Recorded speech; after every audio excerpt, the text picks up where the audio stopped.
Welcome to today's Explainer. We're diving straight into a match that is, frankly, going to be talked about for generations. I'm talking about the monumental July 15, 2026 World Cup semifinal between England and the defending champions Argentina. Set in that humid, intense atmosphere of Atlanta's Mercedes-Benz Stadium, this was so much more than just a battle for a spot in the final against Spain. This was a massive collision of history, tactics, and raw emotion. Okay, let's dive into this. For England, the stakes could literally not have been higher. They were right there, standing on the absolute precipice of reaching their first men's World Cup final since 1966, and their first ever on foreign soil. For over an hour of this match, that 60-year dream looked like it was, actually going to become a reality. But then, in a devastating 35-minute window, the whole narrative entirely flipped. To understand how it collapsed like that happens, we really have to look at exactly what kind of pressure cooker these players were stepping into. Because honestly, you simply cannot separate the football from the history when these two nations meet. The on-pitch drama is already legendary all on its own. You've got England manager Alf Ramsey calling the Argentine players animals way back in 1966, Diego Maradona's infamous Hand of God in 1986, and of course David Beckham's red card in 1998. But looming over all of this sporting rivalry is the 1982 Falklands War, a real-world conflict that resulted in over 900 deaths. As our sources highlight, this deeply sensitive historical and geopolitical context means this fixture always carries a political and emotional weight that goes far beyond a simple game of football. And because of all that immense historical baggage, authorities were taking absolutely no chances. The FBI and Atlanta police officially labeled the semifinal as the tournament's highest risk match, which is huge. Because of widespread ticket resales, fans from both countries were sitting totally mixed together throughout the stadium, meaning full segregation just wasn't possible. So extra police and federal resources were heavily deployed all around the venue and the city's entertainment districts, just trying to manage the deeply rooted passions of both fan bases. Well, it didn't take long for that off-pitch tension to spill directly onto the field. 19 fouls in the first half alone. It was incredibly scrappy right from the jump. Minute 1, Argentina's Christian Romero squares up to Jude Bellingham. By minute 3, Leandro Paredes is literally shoving Bellingham in the face. Fast forward a bit, and England's Elliot Anderson puts a brutal tackle on Lionel Messi, earns a yellow card, and sparks this massive scuffle where Argentina's Lisandro Martinez instantly picks up a yellow too. It was just a physical, bitter, relentless contest. But then we finally got a breakthrough. In the 55th minute, all that grinding tension gave way to a moment of pure football and quality. Morgan Rogers, who was actually a surprise inclusion in the starting lineup, delivers this terrific low cross from the right flank, and arriving perfectly at the back post is Anthony Gordon, who steers an excellent, controlled finish right past Emiliano Martinez. Boom, 1-0 to England. The stadium absolutely erupted, and suddenly the Three Lions had all the initiative. And this brilliantly illustrates where the narrative completely flipped.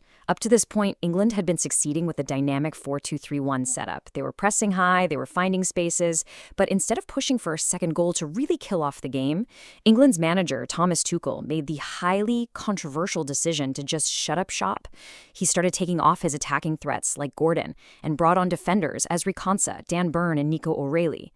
England completely shifted their structure into a really passive 5-3-2 formation, effectively inviting the reigning world champions to come right at them.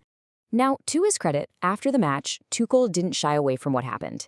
He admitted, "We became too passive, the responsibility is on the coach." He explained that he felt the gaps in the midfield were getting way too big, so he wanted to drop into a back five just to be strong in the air. But the reality of that tactical shift? England completely surrendered the ball. They couldn't win possession, they couldn't keep it, and they basically allowed Argentina to launch endless crosses into their penalty area. So while England retreated into their shell, Argentina's manager Lionel Scaloni did the exact opposite. Smelling that English fear, Scaloni did what great managers do. He doubled down on aggression. He made some brilliant substitutions. He brings on Nicolas Gonzalez to add immediate attacking impetus, Gonzalo Montiel to upgrade the right flank, and crucially, the lethal striker Lautaro Martinez. Scaloni totally stacked his team with forward-thinking players, perfectly prepared to exploit an English side that had just willingly backed itself into a corner. In orchestrating all of this chaos, Lionel Messi. At 39 years old, Messi actually made history here as the oldest outfield player to ever appear in a World Cup semifinal. And the crazy thing is, he didn't even need to score to destroy England's defensive wall. He simply used his gravity. If you're not familiar, in football, gravity is a player's ability to draw multiple defenders toward them just by existing in a pocket of space. Every single time Messi touched the ball, the English defense bent entirely out of shape trying to contain him. And that left massive gaps for his teammates to exploit. Let's walk through exactly how that gravity shattered England's hopes in a brutal 1-2 punch. Step 1 comes in the 85th minute. Messi squares the ball over to Enzo Fernandez, who unleashes a magnificent, game-changing strike from outside the box right past Jordan Pickford. Unstoppable. Then, step 2, deep into stoppage time. Alexis McAllister hits the post, the ball is recycled back to Messi, he delivers this inch-perfect right-footed cross directly to substitute Lautaro Martinez, who buries a close-range header. In just 7 ruthless minutes, a 1-0 England lead became a 2-1 Argentina victory. As you can probably guess, the fallout in the English press was immediate and fierce. Pundits absolutely slammed Tuchel's lack of belief in his own squad. Former striker Chris Sutton literally called the tactical shift a coaching catastrophe, openly questioning how Tuchel could just hand the initiative over to a team with Argentina's level of quality. Meanwhile, former goalkeeper Joe Hart noted the eerie echoes of Gareth Southgate's defensive tactics during that heartbreaking Euro 2020 final loss to Italy. The overwhelming sentiment across the board was just sheer heartbreak over squandering a historic opportunity by playing with fear rather than intent. And as the final whistle blew, the emotions of this deeply rooted rivalry boiled right over once again. While celebrating their monumental comeback, some Argentine players displayed a banner on the pitch reading "Las Malvinas son Argentinas," asserting their nation's claim over the Falkland Islands. As we noted earlier, the historical tensions surrounding this fixture are incredibly profound.